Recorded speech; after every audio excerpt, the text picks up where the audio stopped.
생생하게 상생하며 YTN 라디오 생생경제. 안녕하세요. YTN 라디오 생생경제 김혜민입니다. 세종시에 사는 3살 양민규 군의 심장은 한 개의 심실밖에 쓰지 못합니다. 그러다 보니 10발자국만 걸어도 숨이 가빠서 엄마 품에 안겨 산책하는 것 말고는 어떤 활동도 못합니다. 그래서 민규는 태어나자마자 한 차례, 6개월 뒤 또 한 차례 수술을 받았고요. 이번 달 완치를 위한 최종 수술을 앞두고 있습니다. 그런데 민규가 이 최종 수술을 못 받게 됐습니다. 수술에 꼭 필요한 치료 재료인 인공혈관을 독점으로 팔던 업체 고어가 한국 시장에서 수익성이 떨어진다는 이유로 철수했기 때문인데요. 복지부에서는 원하는 가격을 다 주겠다고 해도 고어 측에서는 무응답입니다. 악의 근원은 평범한 곳에 있다는 악의 평범성. 악은 결국 타인의 입장에서 생각하는데 무능력한 사람이 저지르는 것이라 하죠. 3살 민규의 아픔이 고어 업체에는 아무것도 아닌 것처럼 느껴지나 봅니다. 2019년 3월 7일 YTN 라디오 생생경제 지금 시작합니다.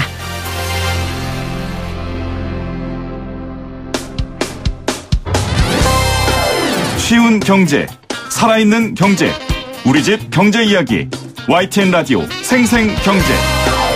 오늘 가장 뜨거운 경제 뉴스를 제일 생생하게 전해드리는 시간입니다. 정부가 제2의 벤처붐을 위해 4년간 12조 원을 투자합니다. 기업 가치 1조 원 이상의 유니콘 기업 20개를 만들겠다는 것이 정부의 포부인데요. 어제 문재인 대통령이 벤처기업 대표들을 만나서 이같이 밝혔습니다.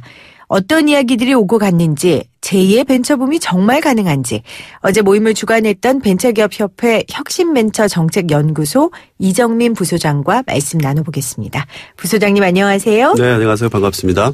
벤처의 새로운 도약, 함께 성장하는 나라가 어제 행사의 슬로건이었습니다.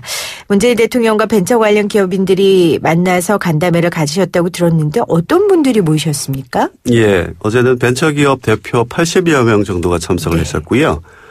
벤처 1세대 기업들도 많이 오셨고 또 유니콘 반열에 오른 기업인들, 중견 벤처인들, 또 창업 단계이죠. 스타트업 기업들, 다양한 유형의 벤처 기업인들이 모여 자리였습니다. 또 어제는 제2벤처붐 확산 전략이라는 정부의 벤처 정책 발표도 있었고요. 네. 전체적으로는 대통령님과 벤처 기업들이 함께 우리나라 벤처의 역사 또 현황을 진단해보고 향후 우리가 나갈 방향에 대해서 같이 논의하는 그런 자리였었습니다. 네, 허심탄회한 이야기들이 오고 갔습니까? 예, 그렇게 생각하고 있습니다. 분위기가 사진으로 접했을 때는 따뜻하고 좀 진솔해 보이긴 했었는데 네. 실제 그랬습니까? 예, 저희 기업인들이 평소에 고민했던 여러 가지 정책적인 건의를 할 수 있는 자리도 있었고요. 네. 또 벤처가 혁신 성장의 주체로서 앞으로 또 많은 관심을 보이시겠다는 정부와 또 대통령님 말씀도 있으셔서 많은 격려가 되었습니다. 네. 정부는 말 그대로 제2의 벤처붐을 꿈꾸며 아낌없는 지원을 하겠다고 밝혔는데 자세한 실질적인 이야기를 나누기 전에요. 좀 기본적인 이야기를 좀 정리하고 가야 될 것 같아요. 벤처기업은 말 그대로 모험을 하는 사업일 텐데 우리나라에서는 조금 벤처기업의 개념이 좀 다른 것 같다는 생각도 들어요. 정부 지원이 항상 붙는 것 같더라고요. 맞습니까? 예, 그렇습니다. 사실 벤처의 상징인 미국에서는 사실 한국의 벤처 시스템에 대해서 의아하게 생각하는데요. 미국 같은 경우에는 소위 벤처 생태계라고 하는 것이 거의 역사가 200년 가까이 되었고요. 네. 우리나라는 이제 소위 압축 성장을 하기 위해서 정부가 법에 의해서 벤처 기업을 정의를 하고 그 기업들을 집중 지원하는 형태이기 때문에 아무래도 정부의 영역이 아직은 남아있는 네. 좀 특별한 사례로 할 수가 있겠습니다. 그러니까 시장 경제만 맡겨놓는 게 아니라 정부가 지원과 함께 네, 좀 성장할 수 있는 동력이 돼준다는 얘기입니다. 네. 그래서 90년대 후반 당시에 이 벤처 붐이 있었잖아요. 저도 네. 기억이 나는데. 한 20년 정도로 좀 시계 반을 좀 돌려볼까요? 최근에 영화로도 표현되었었죠. 97년 말에 이제 우리나라가 IMF 구제금융 신청을 발표를 했었습니다. 네. 그리고 이후에 한 3, 4년 동안 정말 혹독한 산업 구조 조정이 일어났었는데요. 그 당시에 30개 그룹 중에 한 20개 그룹이 부도가 난 상황이었고요. 네. 한 해에만 수십만 명의 실직자들이 쏟아져 나오는 정말 암울한 시기였었습니다. 그런 도무지 희망이 보이지 않은 시기에 정부가 꺼낸 카드가 바로 벤처기업 육성이라는 획기적인 카드였었는데요. 네. 그 당시에 벤처기업들은 이제 수많은 일자리들을 창출해냈고 또 각계각층의 우수 인재들이 모여서 세계 최초의 기술들을 쏟아져 내기 시작했습니다. 또 그 이전에 대기업의 층층시야 조직 문화와 다른 수평적 조직 문화를 또 벤처기업들이 선보이기도 했었고요. 네. 무엇보다도 중요한 것은 당시 청년들에게 벤처 대박의 신화, 그런 꿈과 희망을 주었던 이런 부분도 중요한 요소라고 생각합니다. 네. 많은 그 전문가들이 그래서 IMF 극복에 벤처기업 육성이라는 그런 정책이 굉장히 획기적인 도움이 되었다. 네. 이렇게 말씀을 하시고 있는 이유 중에 하나가 되고요.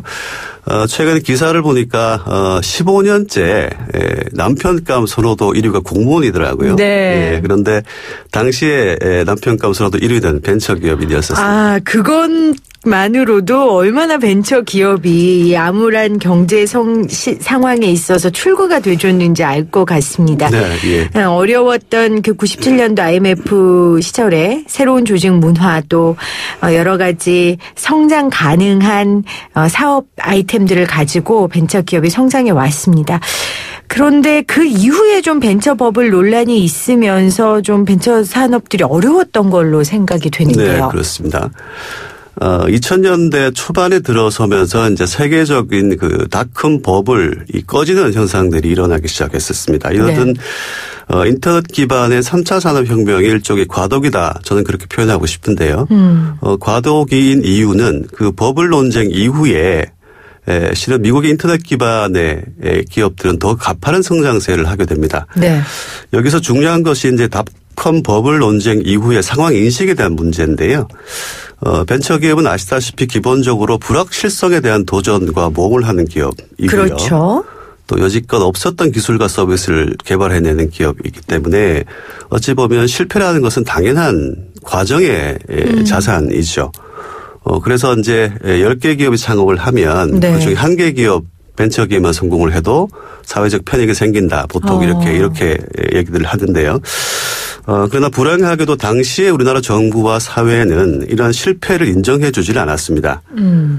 기술과 기업 정신이라는 벤처기업의 본연의 평가보다 부도나지 않을 재무적으로 안정된 기업을 선호하기 시작했었고요. 사업의 안정성을 그렇죠. 더 가치로 뒀군요. 예, 네. 그래서 그 벤처기업에 대한 이전의 혜택들이 또 지원 제도들이 급격하게 줄어들기 시작했었습니다. 저희 업계에서는 이때부터 약 2013년 정도까지를 벤처 빙하기 시대다. 이렇게 네. 불 정도로 암울했던 시기였었습니다. 잠깐 소장님 정리를 좀 해보겠습니다.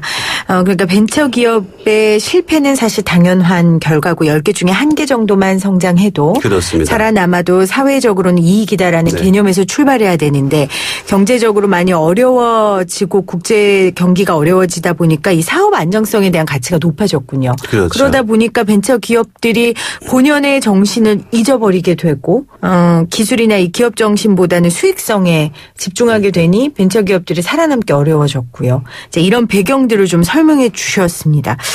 벤처기업들이 이제 수익성만을 쫓았다는 의미는 아니고요. 아, 네네. 벤처기업에 대한 정부와 사회적인 시각이 그렇게 됐다. 재무적으로 안정된 기업만을 선호하다 보니까 그런 벤처기업이 온연한 속성을 가진 기업들은 이제 좀 뒷전으로 밀려날 수밖에 네. 없는 그런 상황이었다는 말씀을 좀 드리고요. 네. 벤처기업 현황을 잠깐 좀 말씀을 드리면요. 이게 정책과도 관련이 있는 부분이니까. 그런 이제 아까 말씀드렸던 벤처 빙하기라는 어려운 시기에도 불구하고 우리 기업들이 이제 꾸준히 성장을 해왔었습니다. 뭐 진행자께서도 가지고 계시겠습니다만 핸드폰 또 오늘 타고 오셨던 자동차 일반인들 잘 이렇게 피부로 못 닿으시겠습니다만 그런 이제 우리 주위에 있는 그 핵심 기술들 벤처기업들이 많이 제공을 하고 있고요. 네. 또 시청자분들께서 매일 접속하시는 포털 사이트, 온라인 게임 여기도 다 벤처기업들 영역 입니다. 그렇죠. 고용 문제, 특히 이제 청년 실업 문제가 우리나라에 또 굉장히 큰 화두인데요. 벤처 기업들은 일단은 이제 시장에 진입한 이후로는 그 성장세가 굉장히 가파르다는 속성을 가지고 있기 때문에 따라서 고용 증가율 대기업이나 일본 전통 중소기업보다는 훨씬 높은 고용 증가세를 보이고 있고요. 또 하나 말씀드리고 싶은 부분은 상위 한 500개 정도의 벤처 기업들 우리나라에서 이 500개 정도의 기업이 연간 내는 법인세 총량이 웬만한 대기업 4-5개의 총액마다 큽니다.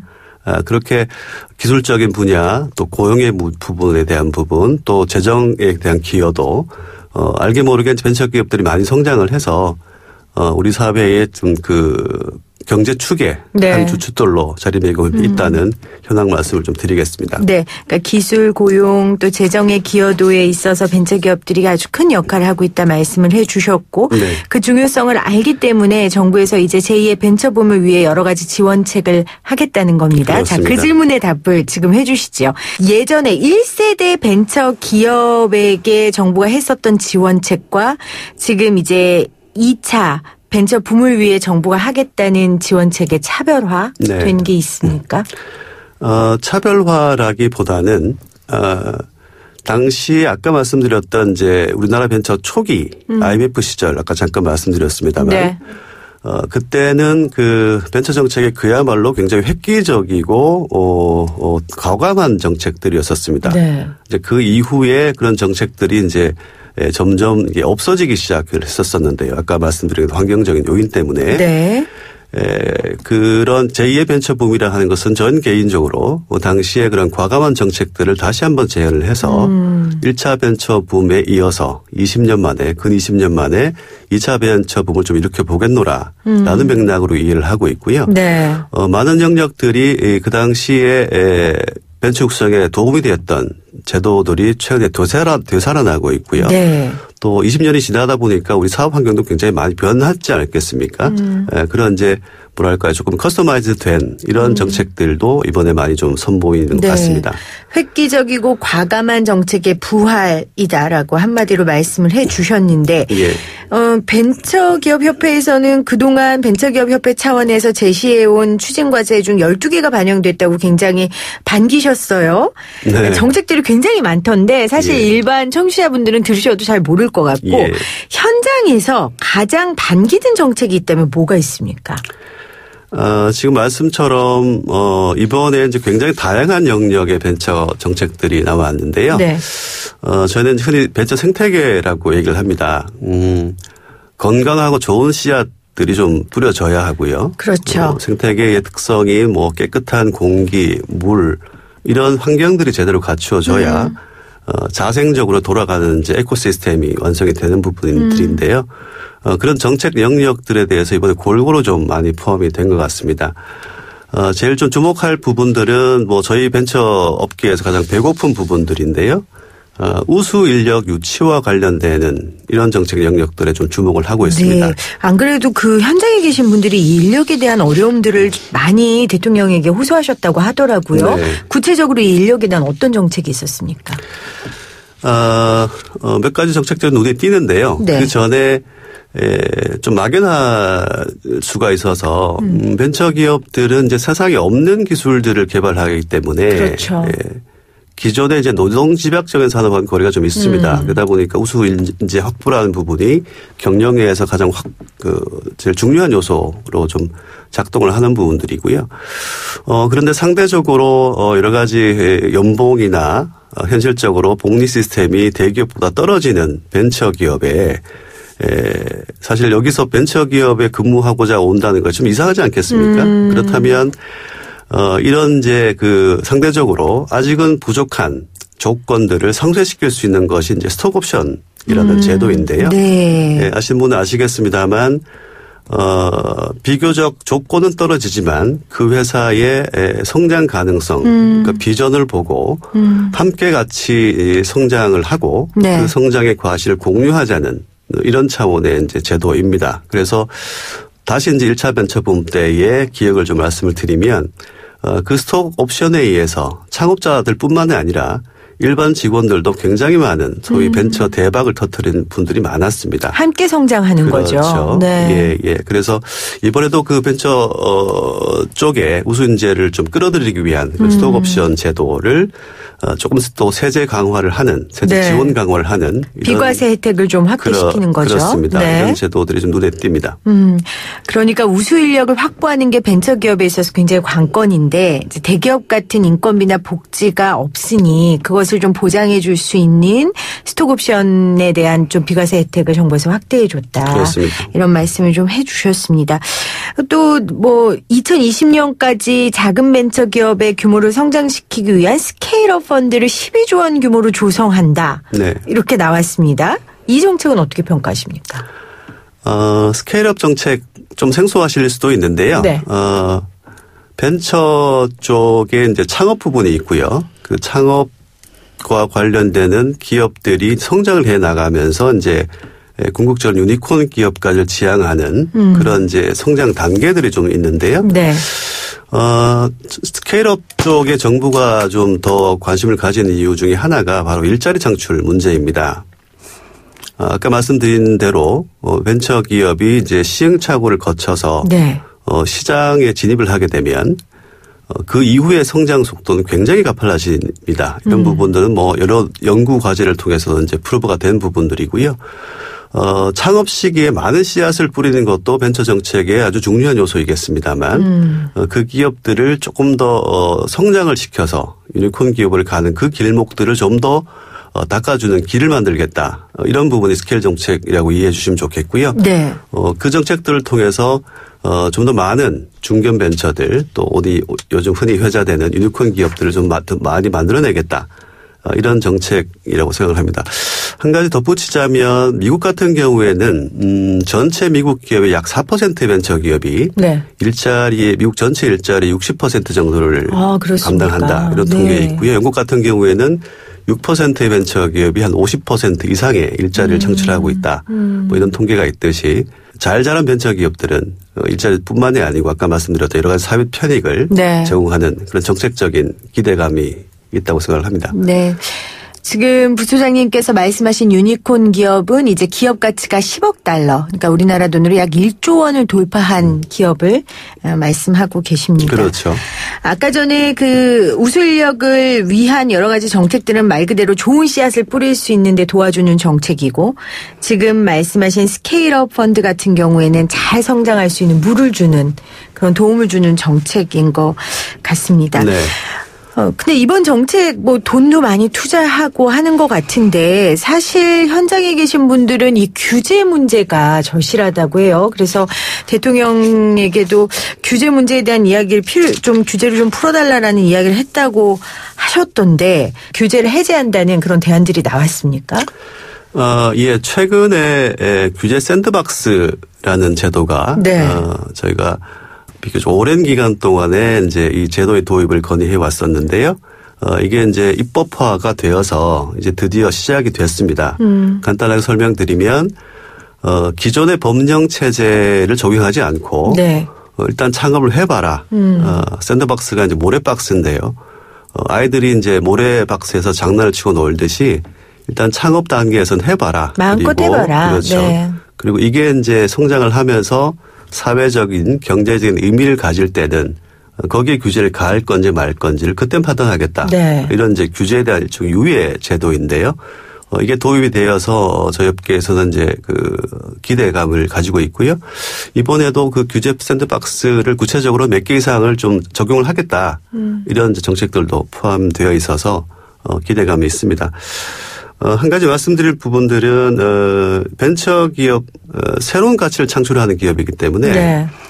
기존의 법령 체제로는 디자인할 수가 없는 부분이 그렇겠죠. 많습니다. 예, 특히 이제 4차 산업혁명 분야는 더더욱 그러하고요. 그렇다면 이제 샌드박스에서 말씀드린 것처럼 일단은 그 사업을 하도록 놔둬야 되는데 현재 우리나라의 법령 체계는 법령 체계에 정의되지 않은 것들은 못하게 합니다. 기본적으로. 네. 이게 규제로 작용되는 부분들이죠. 작년 말에 주한 유럽상공회의소 총장이 이런 말씀을 하셨더라고요. 한국의 규제는 세계적으로 유례가 없는 유니크라는 표현을 쓰셨는데요. 유니크한 규제들이 너무 많아서 마치 갈라파고스 섬 같은 세계의 트렌드하고 좀 다르게 가는 규제 국가이다. 네. 이렇게 좀 정의한 적도 있었고요. 제가 좀 최근에 만나 뵀던 어느 교수님, 규제 전문가이십니다만 우리나라 규제를 굉장히 복잡하고 또 일관적이지 않다. 그리고 무엇보다도 예측 가능성이 기업들 입장에서는 없기 때문에 이 규제 환경은 세계 최악이다. 네. 이렇게 표현하신 분도 제가 뵌 적이 있을 정도로 저희 특히 벤처기업들한테는 이 규제 문제가 좀 심각하게 다가오고 있습니다.